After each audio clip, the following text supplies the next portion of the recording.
Next one is Our Daily Journey with God. January 20th, Dark Nights. You have tested my heart. You have visited me in the night. You have tried me and found nothing. I have purposed that my mouth shall not transgress. Psalm 17:3. I love the Psalms. My favorite part of the Bible are the Psalms.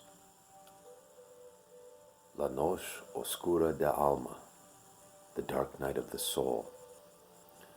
That's the name of the poem written by St. John of the Cross, a 16th century Spanish poet, written while St. John was in prison for trying to reform his monastic order. The poem uses the dark night to represent the difficulties and trials we experience on the road to heaven. Dark night also describes the isolation we feel during times of spiritual testing. We sometimes lie in bed at night, surrounded by darkness, longing for sleep, but consumed with our worries and questions. The psalmists, especially David, were candid about their literal and spiritual dark nights. David made good use of his sleepless nights, crying out to God for relief and answers. Psalms 22:2, 42:8.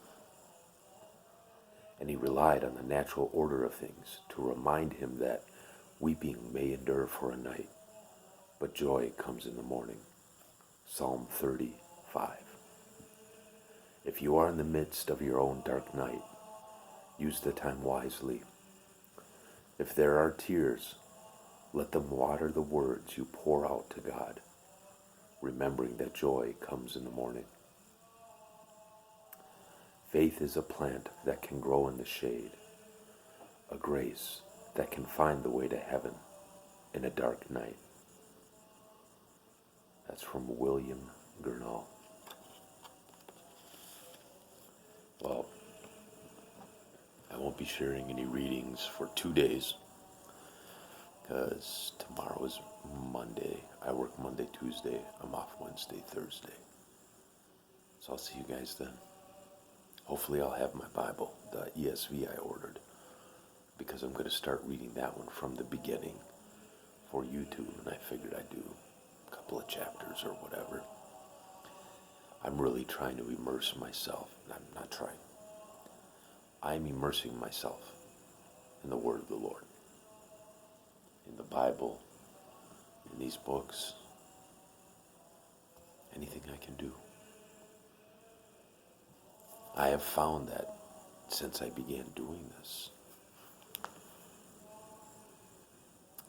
everything has changed. It's not just a few things here and there, it's everything across the board. I'm far from perfect. Wow, man, I tell some of my closest friends that the thing for me that bothers me about this life the most is being human. Humans react to actions. It's in our nature. Your first reaction to an action is always wrong.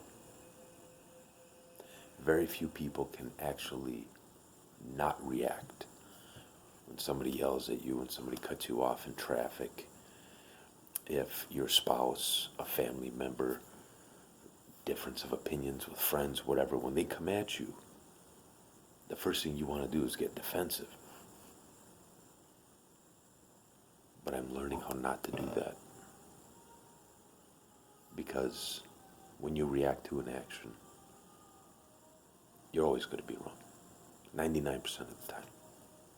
But if you can stop and move the reaction to the side and wait for the second thought, think about it and use it. You have made a conscious effort